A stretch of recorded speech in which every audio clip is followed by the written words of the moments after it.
This episode is sponsored by Headspace, meditation made simple. Go to headspace.com/PEL.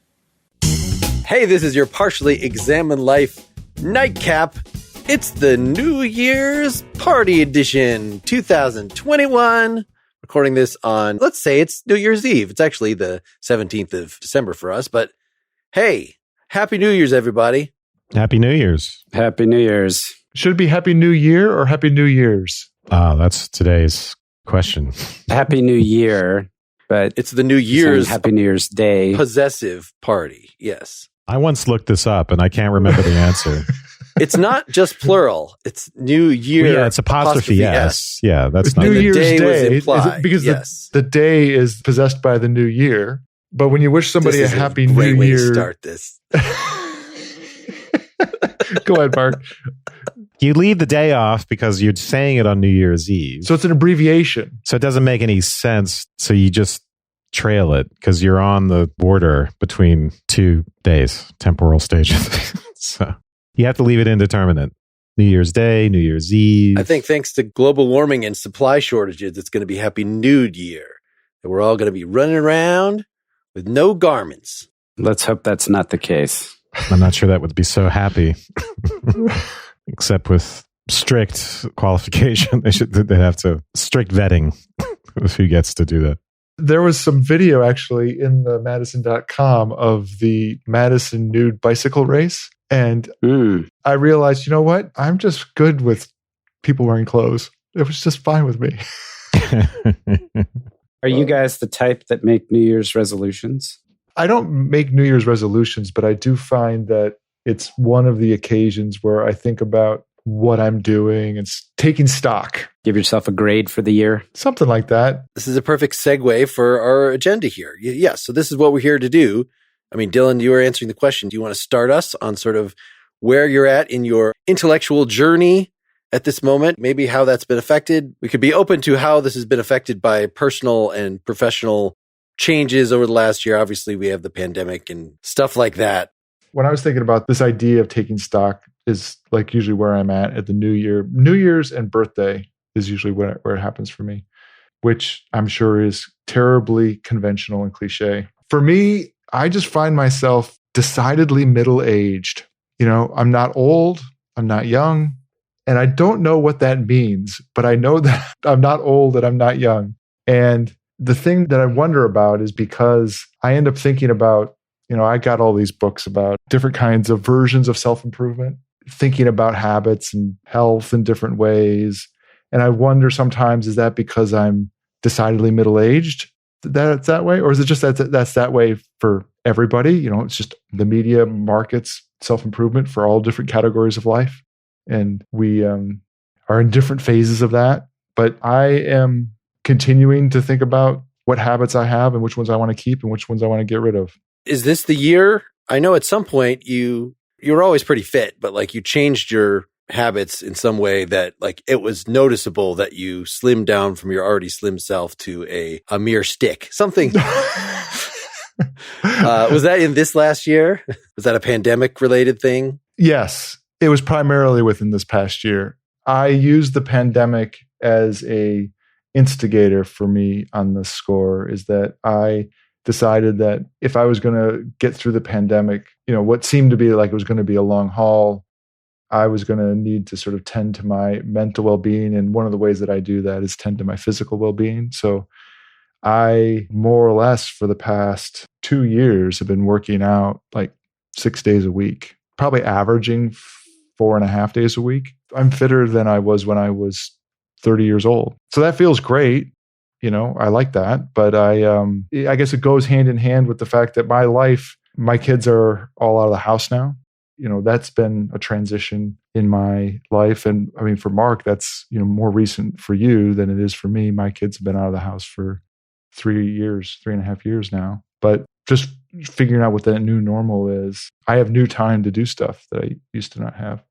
Wes, do you have an overall narrative of sort of, I know you've had some like job changes and I don't know, stuff that, or have you been running your halfway house for more than the last year? I thought this was mostly in the last year kind of thing. And Subtext started and... I've been running this halfway house for 5 years, Mark. Okay. And I guess subtext has been around for a year and a half now, right? Am I totally wrong? It's been almost, well, in February, it will be 2 years since we really got going on recordings, or January. And then, yeah, we started in August, releasing them a little over a year ago, in August of 2020. I graduated with a mental health counseling degree. I have a year and a half left in this house before I get an LMHC, before I get the actual license, because I have to get all these hours to get the license. That was it. You got patients for the first time this year, like individual, right? That you're counseling? Not exactly. I mean, I've been doing field work and internships. I've had patients for quite a while now. But as far as my own, I have one private practice patient at this point, which I wasn't planning on doing. It's just because someone wanted to do that, who I had already been seeing through my internship. And so I wouldn't have started my private practice now because I'm overworked and I'm ready to be out of this house, but I'm stuck here for a year and a half. And so I'm taking time off from school, which I shouldn't have been doing because this year has been horrific in terms of workload and all the crises I've had to deal with in my house. My father dying of COVID and just the effect of COVID. It's just been bad. It's been very bad. So basically, I'm constantly thinking about quitting everything except for PEL and going to Costa Rica, basically, and living there because I feel like I'm constantly at the end of my rope. That's really what's the way it is. But yeah. I don't know if you're just swaying, Seth, or you were agreeing about being at the end of your rope. I'm agreeing about that and Costa Rica. If I could drop everything and go there, I would do the same. Yeah, I mean, the mental health crisis is real. 2020 was supposed to be the bad year, but this has been mental health-wise much worse for me anyway. Right when we were supposed to return to the office, I've been sitting in the same chair, doing the same thing over Zoom for, Teams, and then Zoom for a year. They announced they were shutting the office. So it was like, psych. We're trying to get the kid back in school so that she doesn't grow up with no social graces, and also for sanity for hers and ours. And her age right now is? She'll be 2 in February. So she's like, I'm sorry, did I say 2? Yeah. I meant to say in 2 months. She'll be 4 in February, or 4 in 2 months. Sorry. She's Benjamin Buttons. She's actually growing younger. She made it to 3 and is headed back the other direction. That is a way to let people know, like make people think they don't know you as well as they think. Like, oh, your kid is 4 now. No, my kid is 2. What the hell is wrong with you?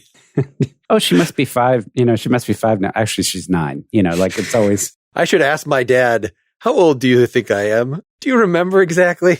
Do you think he does? He's 90. I'm exactly 40 years younger than he is. So he probably could figure it out, but I'll ask him.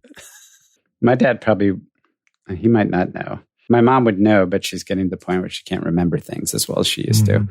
So yeah, it's a constant COVID crisis when you're dealing with kids in school and elderly parents and a spouse who owns a 150-person touch business, spa. It's just been constant drama. I did get off my earlier obsession this year with genocide, and I'm trying to find a way to channel that energy positively. I have a thesis that I may try to figure out how to work out with the PL community somehow, or on the PL blog. But because it's so nihilistic, I'm holding it close to the chest for now. So I'd like to be positive and uplifting about. The one good thing is, like Dylan, my commitment to exercise is in the form of walking. So I've been getting up at 5:30, 6 o'clock and walking 2 or 3 miles a day with the dog. And that's great. A great stabilizer. Well, I will use my personal arc to maybe transition the conversation to our intellectual arcs and what we want to do with the podcast, because some of what's been going on has gotten me to kind of review, like, where are my gaps? And some of that is I just offered a tutoring option a couple of years ago. It's on the store, and some people have done it as just a one-off. Oh, it's really cool to, meet the PEL host. That's nice. I had 3 people in the last year that one is every week, every other week, it's been a pretty steady thing for several months now. And then a couple others are like now and again, but maybe once a month, or, at least 3 or 4 times total. And it's gotten me to look back at, okay, so like reread some of the old text, or at least re-listen to the episodes that we've did there. So like to revisit Kant and the Pragmatists, and Hume and et cetera, et cetera. Another thing, I think I probably announced on a Nightcap that I'd started writing a book in the spring. We've talked a long time about a PL book, and for various reasons that is either not gone anywhere, or the version that we're trying to sell now is like, can you just take transcripts of what we've done? And, we've kind of long since given up on the four of us are going to actually write something together, something new. That was an ambition 5 years ago, 7 years ago, but like never really seemed like it was going to work. But, I got excited about that. Then I got distracted myself by starting the Philosophy versus Improv, which is another project that excites me. It's like, it doesn't require any prep, but it's something that is dangerous in a way that the other podcasts are a little more comfortable, a little more routine. And but in before early November, I actually got hired to write a book. They're just paying me a flat fee to write this book called Philosophy for Teens. And it is based on an outline. It's this media group. They put out like a couple thousand books a year. They do market research. Where are their gaps? They sent that. They sent that to you as well. That proposal to me too. They bugged me again. So I ended up responding and sort of had to write a little bit as an audition piece. And so it's going to be like, what are they paying you to do? I'm not going to announce that on the air. It is a flat fee, and then I won't make any residuals. It was enough. It was enough for me to bother to do it. But it is a pretty constraining outline. Like, I get to come up with what questions I'm going to ask. But it's like, for each question that I ask, there's definite, very tight word counts. And I have to write to a 12-year-old level. So like, it is an interesting challenge, and it has to incorporate like world philosophy. It can't just be Western stuff. So that's gotten me then listening to more. What's going to be the bigger challenge? Doing that, incorporating world philosophy, or writing like a 12-year-old? The latter, writing for 12-year-olds. Yeah, because it's really hard to explain anything in, 100 words or whatever, if that's like how long you have for a section. But as far as the non-Western thing, one of the things I've been doing is just looking more to the Peter Adamson's, his own History of Philosophy Without Any Gaps, the main feed that covers Islamic philosophy, some North African stuff. But then he had started another feed with Indian and then African philosophy. And so that is something that I had rediscovered when we had the Stephen Phillips episode earlier this year. And I got all into, that there is a canon in there too. Like, there's a reason that St. John's has their Eastern Classics program. And so now I feel like I've discovered this new canon and gotten the outlines of it in a way that I didn't have even a year ago. And it's made me really want to learn more and fill in those gaps and be as thorough about that as we have been about everything else. I'm not going to necessarily push that on Wes, but that is something that is definitely in my interests now. And I feel like it is foolish and willfully ignorant to just shut the door on that and just have no interest in what half the world has done.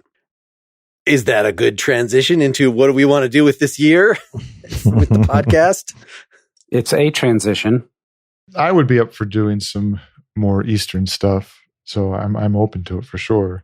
I would like to do a couple things more on philosophy of science and sort of related topics. I just haven't completely been able to get it together for what the reading list would be. The big one for me that I want to make sure that we do is something about quantum interpretation. I've mentioned it before. I've been reading this book. It's called Cubism for Quantum Bayesianism. And I have a friend who's been writing a big article about one of the founders of it and been interacting with him a lot. And there's some interesting developments in quantum interpretation that I think would be really rich on the podcast, and some nice links, especially with Cubism, with pragmatism as informing that interpretation. If there's anything that was explicitly on my list that I'd like to do this year, it'd be that. Well, it was very nice that we were able to, in the last year, revisit philosophy of science finally. And I know in the last couple of Nightcaps, we suggested, some addenda that we could have to that. And what you're talking about is certainly part of that. Other folks, things that were exciting about this last year that we covered that you want to do more of, or new directions that you've been thinking about? Early modern philosophy and German idealism has always been the most appealing to me, in part because they're sort of adjacent to the advent of modern science, even though I'm not, like contemporary analytic. I don't know. Contemporary philosophy in its analytic and continental versions is often, I find it disappointing, either too dry or too speculative and literary. But with someone like Hegel, I don't know, it's just a sweet spot for me. It's speculative but rigorous at the same time, which is what I like. And, I don't know if I have a good explanation of it, but someone like Malebranche, we just did, who you guys did not seem to be all that enthusiastic about, at least when you started, before you got into it. So yeah, I just, picking up a text like that, I know immediately, yeah, this is the sweet spot. So I would definitely be up for more of that. Early modern German idealism. You didn't find like Badiou was rigorous in that way, even though he has fake math language. Yeah, no, I see someone as like Badiou is, when we had our discussions, I enjoyed it and I got something out of it. Or even on the second reading with the note taking, that's always a more sympathetic read for me because I'm trying to decipher it. Basically, I'm often just trying to translate it into plain English, right? Any text you do that with. It's an interesting problem and it can be rewarding to do it. And you can discover things regardless of what's in the original text. You can make discoveries, right? You can treat it as an investigation and you make your own discoveries. But so it was enjoyable in that sense. It's like the same thing with someone like Judith Butler, even though I don't have the highest opinion of that. Let's leave Butler aside because I have a lower opinion. But with Badiou, I'm not a fan of that approach. I don't find it clever and literary. I don't find it aesthetically pleasing. I don't find it profound. It doesn't get the rigor or the grand systematizing. Maybe it's the grandiose quality of like, a Hegel, for instance. Like sometimes I think people are trying to reproduce that, but they don't know how. So it doesn't work.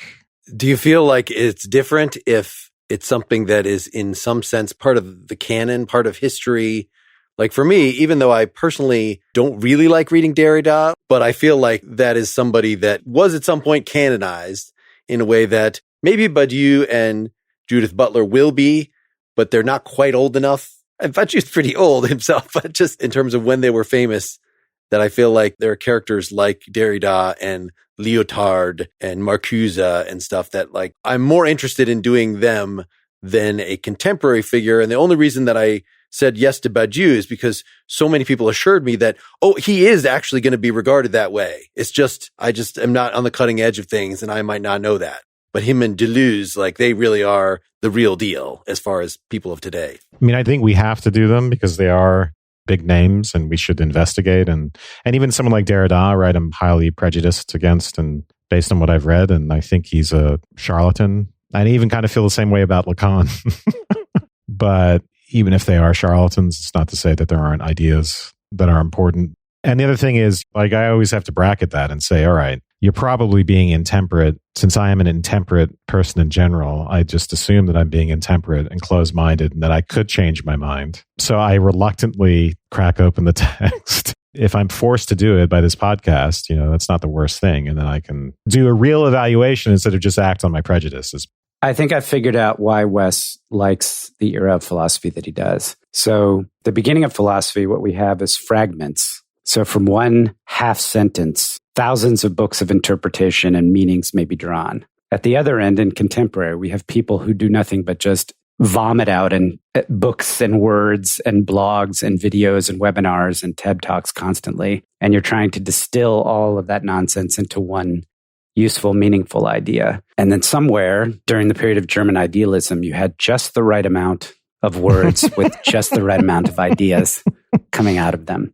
It's the Goldilocks zone. It's the Goldilocks zone. I have to say, the Hegel thing really opened my eyes this year. I mean, it really, truly does feel like, at least as far as the key philosophical themes go, German idealism checks pretty much all the boxes, like freedom, consciousness, knowledge, ontology. You get it all. But I do also think there's something to be said for, this is maybe where I guess Wes and I disagree. I think there are questions to be asked about cultural and gendered perspectives around. Are we asking those questions from a place that isn't necessarily shared by everybody else? And if that's so, is it possible for philosophy to open up, or is philosophy predominantly a European and male enterprise? And I do think those are legitimate questions. I also think that German idealism is going to come up a little short when it comes to political philosophy, or at least unsatisfying when it comes to political philosophy in the same way that Spinoza would.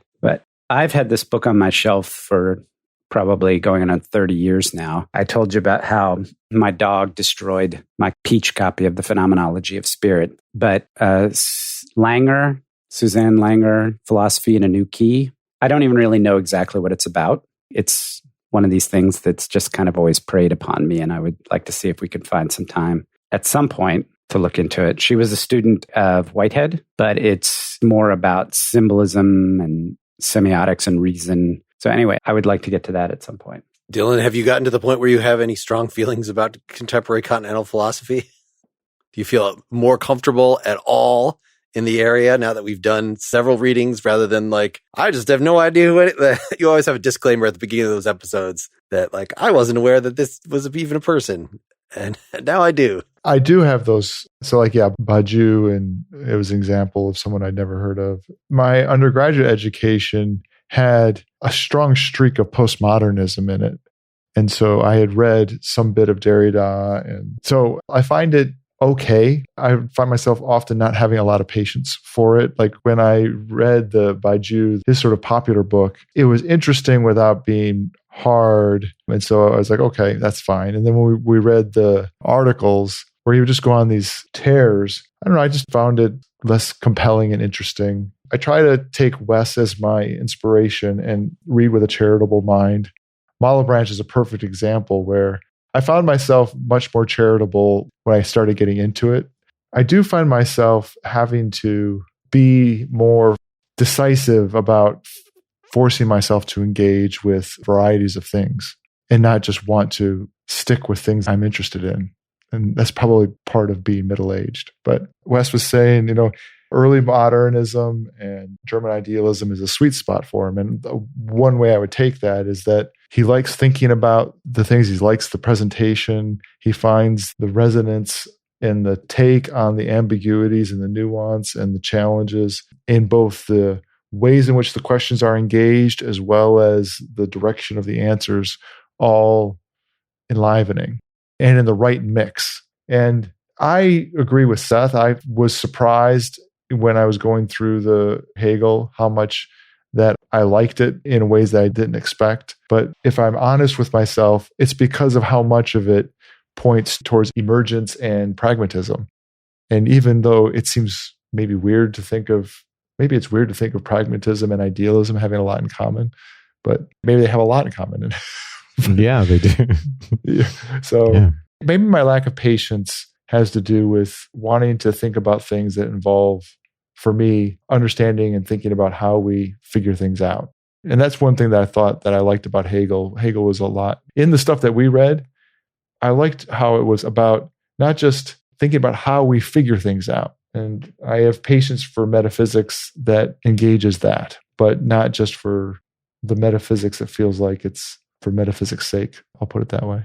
So the stuff like Aristotle's categories would be metaphysics for metaphysics' sake, which that's a good example of something. So there's an episode that Peter Adamson had about some Indian thinker that had a similar list to Aristotle's categories. And actually, I even used that as like, but he had the category inherence. Aristotle didn't have inherence, and I sort of was trying to explain why that would be the case. And so I feel like it's just in the same way that I'm sort of not natively interested in something like Aristotle's categories, then I'm not going to be natively interested in what, somebody in India is saying about that either. But if I let myself get interested, then like, isn't it awesome then to read what Aristotle thought and to read what somebody who just came up with something similar out of sheer synchronicity thousands of miles away? That all seems like it's just a matter of surrendering yourself, really, insofar as you are able to whatever it is we're going to read, to see this as an opportunity, as an open door to a whole intellectual culture. And I don't just mean non-Western. I'm just, even if it's like a contemporary person, like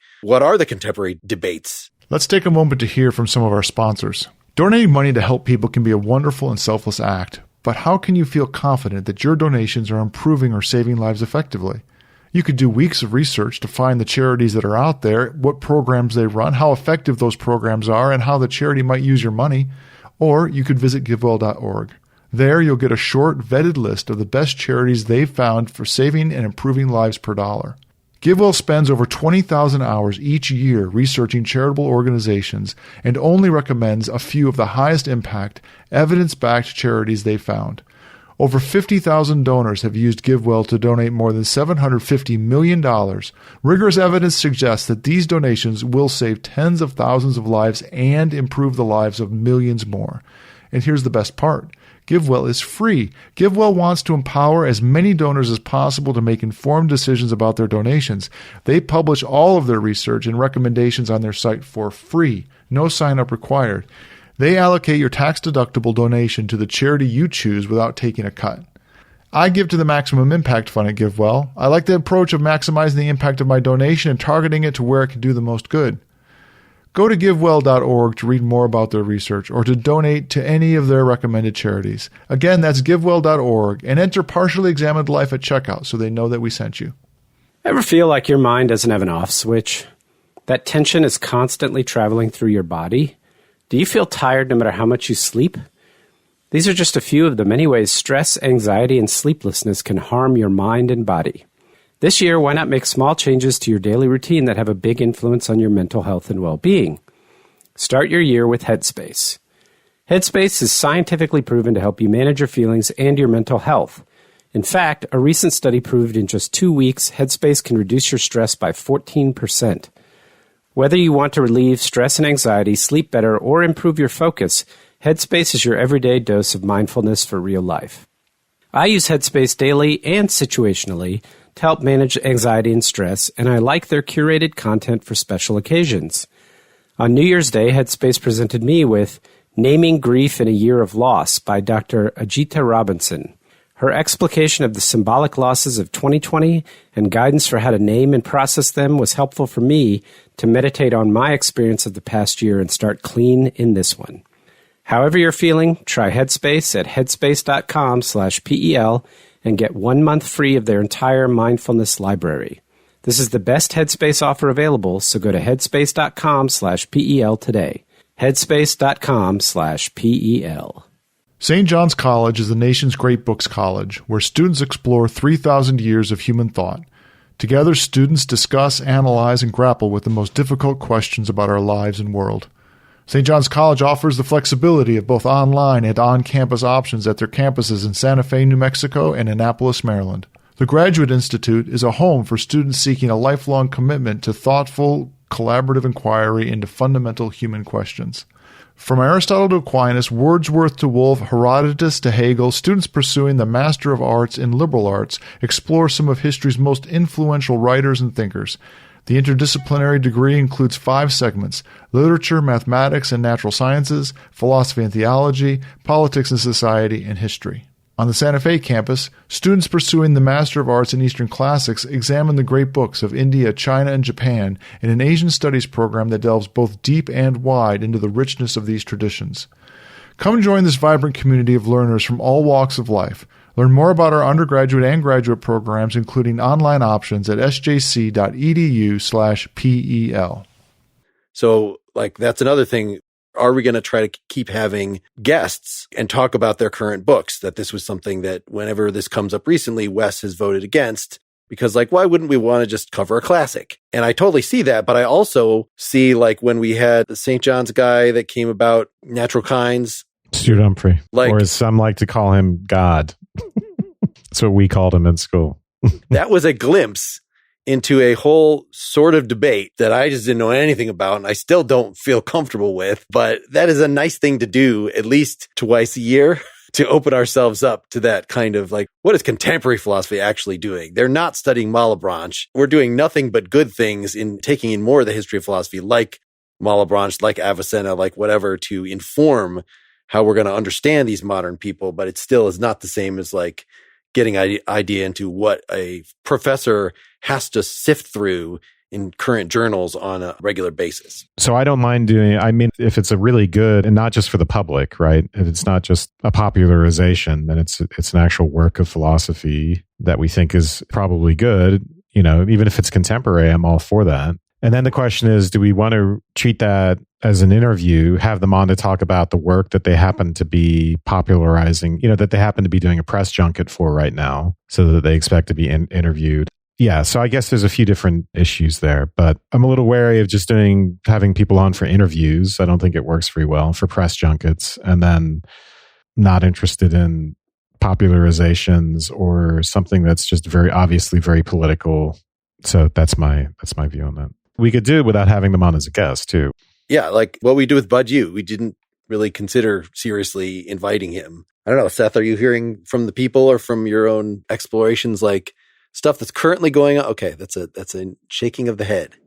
No, I mean, I enjoy having guests for the most part. I'm less excited about professors as I am other kinds, just because, like you said, people who are out on their book tour or whatever, it has a tendency to just be monologue and it's not quite the give and take. But you know how we get these notifications from the blog about approving, or I saw some kind of social media tick or something like that, and somebody was talking about the policing episode with Phil. That just came across my feed recently. Was that in the new server?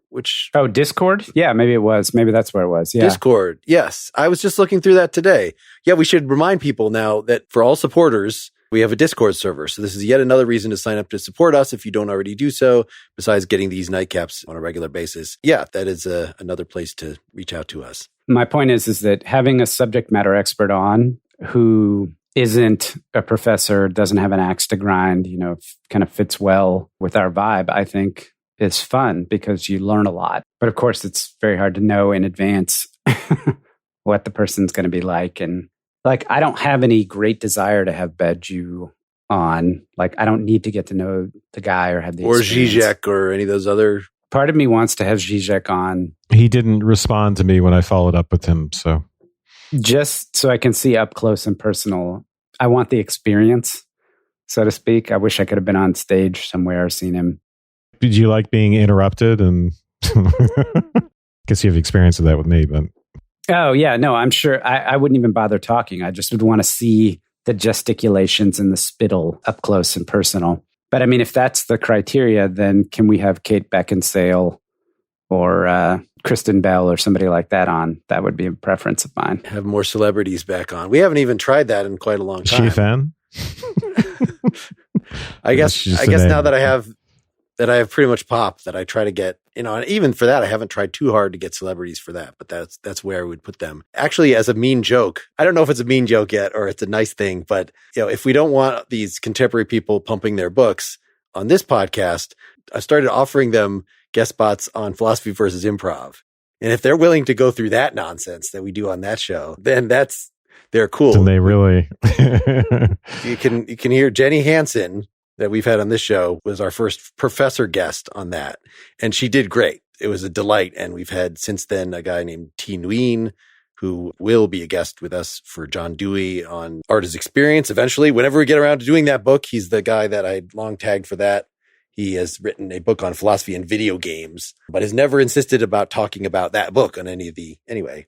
And yeah, I want to try to get more professors to do that nonsense. What happened to the guy who wrote Bill and Ted? He was on Pretty Much Pop. Oh, he was? Okay. I didn't know that. Okay. How'd that go? It was good. Yeah. I mean, we were talking because he wrote his book about Buddhism. And so that was a great example of I think it was pitched as a book for us to talk about, but it was a comedy book about Buddhism. There's no way that it would have fit on this show at all, but it was okay for the other one, and using it to talk about the Bill and Ted movies and whatever else. And he's a real fan of PEL? No, I think it was his press person hooked us up. Press person. Okay. Yeah. I think it's one of those. They're a blessing and a curse. Makes it way less exciting to me. Having those business people interested in us is a blessing and a curse.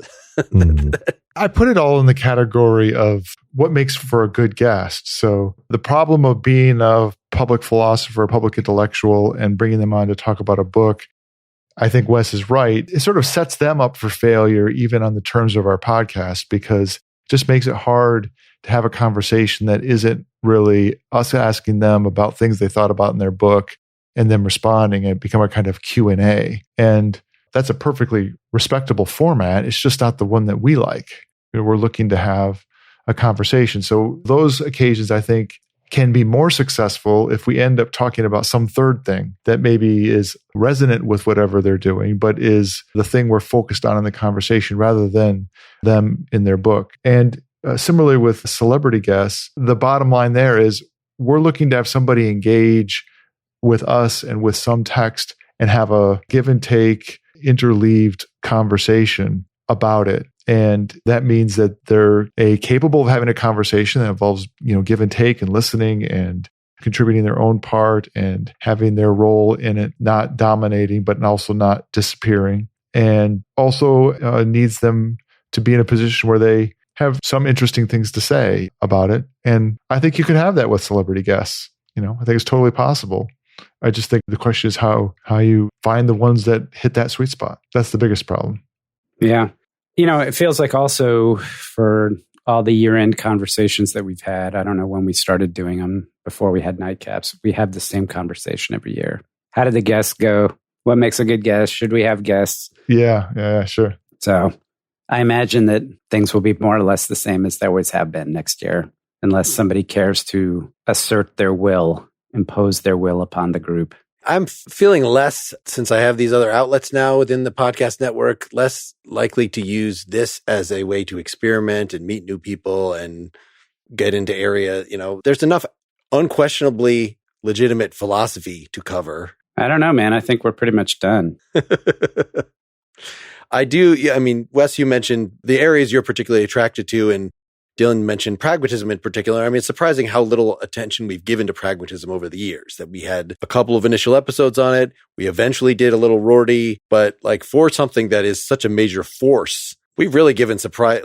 There's been another William James one at least, plus that Dewey one I just mentioned on our radar for a while. For me, it kind of blends into the late 19th century, early 20th century. That might be the sweet spot for me. So, I always liked phenomenology, but the more I learn about Henri Bergson, and I just mentioned wanting to do more Husserl, but Merleau-Ponty, doing more. So we're getting into the 30s and 40s with folks like that. But, there's so much from that area, Whitehead, that I just want to make sure we periodically go back and check off another thing from that box. I feel like we have checked off German idealism very thoroughly. I still am open to doing some more Kant, but what else even in that area? Wes, did you mean literally that you want to do more German idealism or do Hölderlin or something? Or well, eventually we can do more Hegel. Sure, Hegel on politics, Hegel on, yeah. There's more stuff to do, and we could do some of those other figures. I think it would be fun to do, especially the guys who are criticizing Kant right afterwards, the guys leading up to Fichte. Anyway, but someone just mentioned on Twitter today, they were shocked that we'd never done any Novalis. And I was like, nobody's ever requested Novalis ever. Isn't Novalis a drug? So I looked it over. I'm not even sure if that's the proper pronunciation, but he's a German 18th century poet, a philosopher of early German Romanticism. So this is, I guess, an area that's at least adjacent to the what you're talking about. But we've never actually done somebody who's officially a romantic. That's why I had us do Herder a few years ago as another aesthetics episode. But even Herder was not quite a romantic. At least there was not that ecstatic union with the thing that just Nietzsche hated, that all these guys were reacting to. I feel, so maybe Novalis is the guy. I don't know. Well, we should do Goethe and Schlegel and who's that aesthetics guy we always talk about doing? Schiller. Yeah. I think those would come before Novalis, right? I don't know. I don't know enough about the area. But we've also talked recently, I think Erasmus we're going to hit very soon. That was just one in writing that book that along with this outline they sent me was here's a list of philosophers you should include, or we suggest you include. And Erasmus was on the list. I'm like, really? Erasmus is one of the foundational philosophers that everybody should have read? I don't know. Did you guys do him in St. John's? No, but he is a critical figure in my mom was into him, so I knew all about him, but he's a critical figure in the Northern Enlightenment, right? I thought it was around the time of Machiavelli, kind of the only thing I ever looked at him to consider is when we read Machiavelli, then Erasmus had written something maybe afterward considerably, but, responding here's my version of how to be a good, head of state. But it was just so bland and Christian compared to what we saw in Machiavelli that I was like, I don't need to add this to my life. Not Enlightenment, but Renaissance. So, Renaissance. So the Northern Renaissance. There's a university in, I think it's Rotterdam, Erasmus University. Are you saying you already looked a bit at this and you found it boring, or? Oh, no. Well, the one that we're In Praise of Folly is what everybody says you should read. And that's the one that I think we should read. It's the fact that we got around to doing Pascal's Wager. That was a great thing to have finally hit. It's not something that when I started doing philosophy that was on my top 20 of things to read, but he is in the canon somewhere. So why not? I grew up hearing my mom mention Erasmus, talk about Erasmus. But yeah, that's the sum of my knowledge. And but she was into all sorts of like sort of liberal theologians. Not that Erasmus counts as that, but like that is the intellectual climate she was into, right? No, I mean, what do you mean? Who else? Oh gosh, I don't know. When we were doing our Gadamer and Ricoeur, there were other names of modern Ricoeur-like Christians that you were like, oh yeah, that guy, and it's all lost to me right now.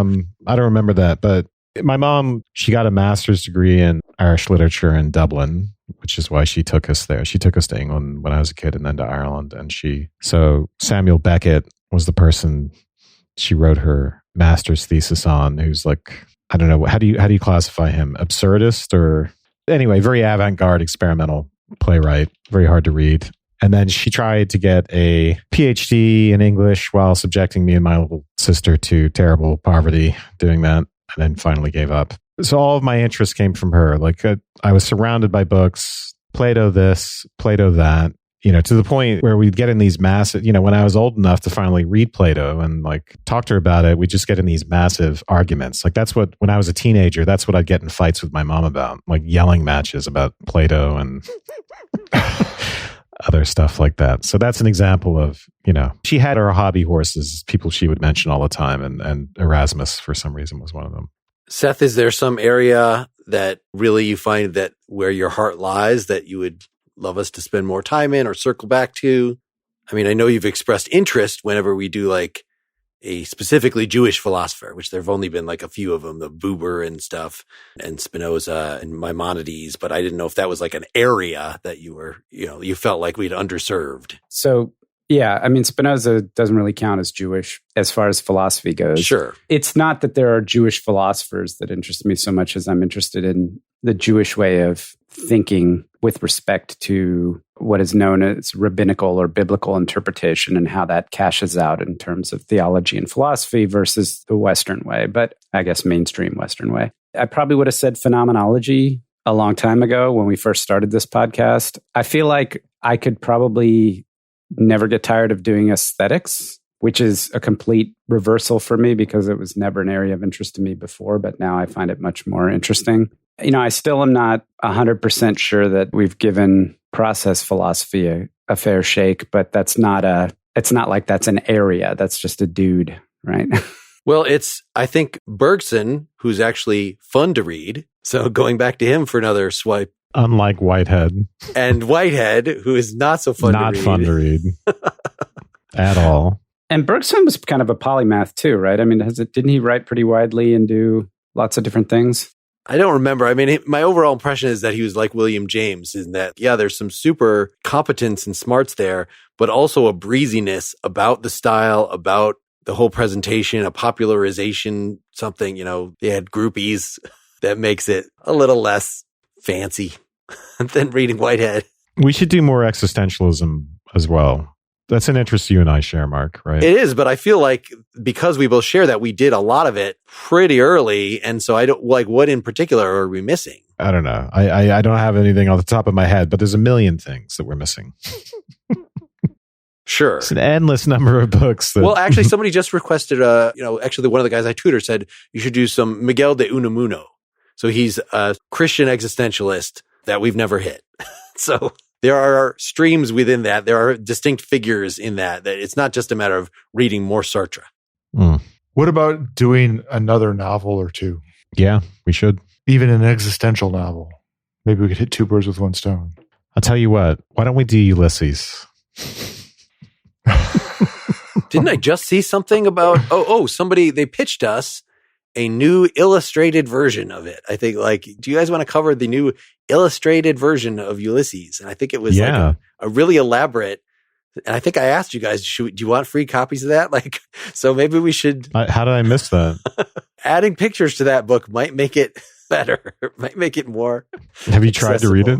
I did it as an audiobook. I don't think I quite finished it. I got pretty far. But you did write your own stream of consciousness novel, so I did that. You should have some sympathy. I had read Portrait of an Artist as a Young Man. I think it had some influence on me. I'll read it if it's a graphic novel.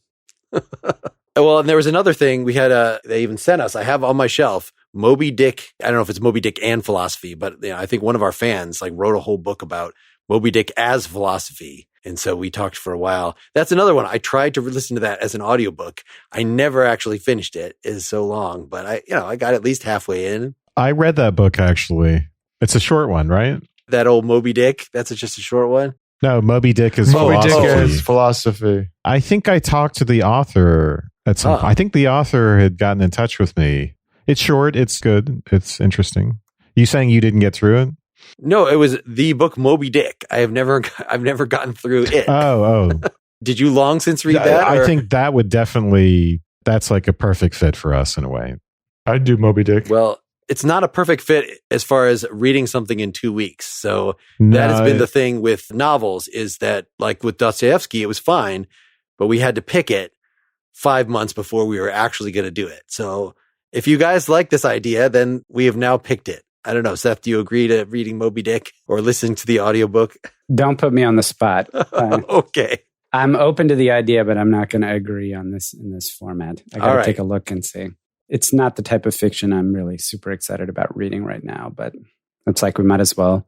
Hey, Heart of Darkness, Moby Dick. What's the other one? We don't have to do Heart of Darkness. Wes did that on Subtext already. Mm-hmm. We're off the hook.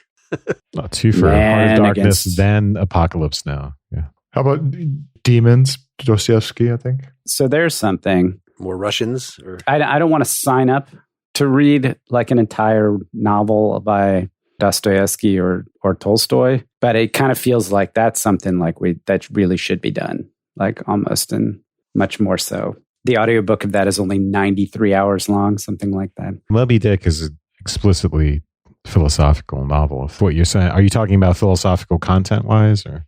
Yeah. It's also beautifully written. He vexes me. He's a better writer, like as a literary artist. He's frankly better than Tolstoy and Dostoevsky, but in translation, he's not as fun. As far maybe. As you know, right? Well, I don't know. All right, I don't want to get hung up on in the party here since we're wrapping up on specifics, but just let's, as usual, sort of reach out to the listenership. That's what we're open to. I guess another thing is I sort of let the thing about plays.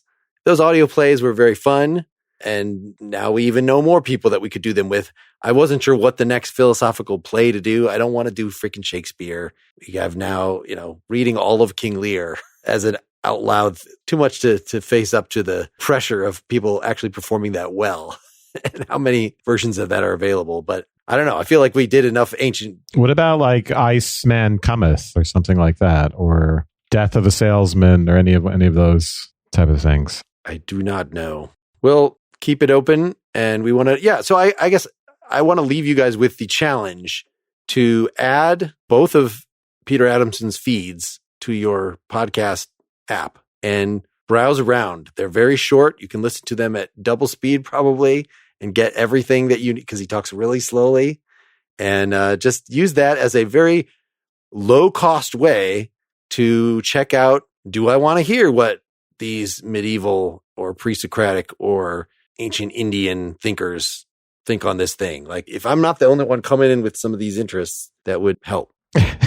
The problem is he reads a script into the microphone, right? Yeah, that's why you got to just crank it up to double speed. Has he gotten above 1000 BC yet, or where is he? I mean, I listened to probably the first 50 episodes of that podcast. I don't remember. And it's just the pace of progress. I love the idea, but the pace of progress. I couldn't take the journey with him. Like, maybe now that he's got a few more years in the bag and there's you could pick and choose, but I couldn't take the journey with him, particularly when he got into the medieval Islamic stuff. And I was just my eyes were glazing over it. I can't take that stuff. For me, that's just like the Bermuda Triangle of philosophy. That's where my interest just goes to die, disappear without a trace.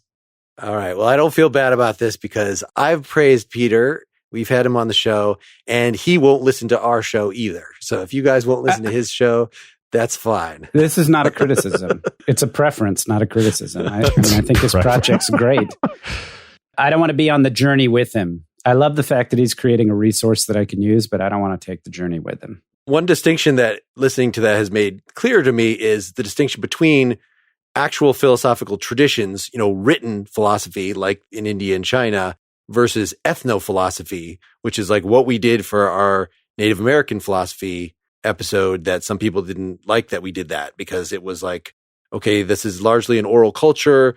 What were the sort of folk beliefs? And can we get a philosophy out of that? In some ways, that's what you have to do if you want to like read about non-Egyptian, ancient African philosophy or something like that. But there are scholarly debates over whether we should be doing that, whether that actually makes that area sort of, if you're looking for more representation from the area or whatever, then you should actually look at what people who have all the information, in other words, people now who are plugged in that area are doing, rather than we're not going to do one on ancient Celtic mythology. So why would we do ancient African or a Native American tribe, their mythology? This is my objection. I don't want to do, mysticism and religion. I don't want to get heavily into that in this podcast. Like, that's just not what I'm interested in. So it's not about it being Eastern or this or that. It's just, that never was my interest. And those to me are two entirely different interests. That's what I want to open your mind up, though, about Indian philosophy in particular, is that they were doing something that is as rich as what was going on in ancient Greece after the Vedas, after the Bhagavad Gita that we covered. Okay. That we at least touched on in this one episode, and that it sort of opened up a new world. Anyway, we would love to hear what you folks think about this. And we will get you a real episode, a normal episode on the Mala branch coming up very soon. Thanks, everybody, for being with us for the last year. Happy New Year, everybody. Happy New Year. Happy New Year. Good night. Good night. Night.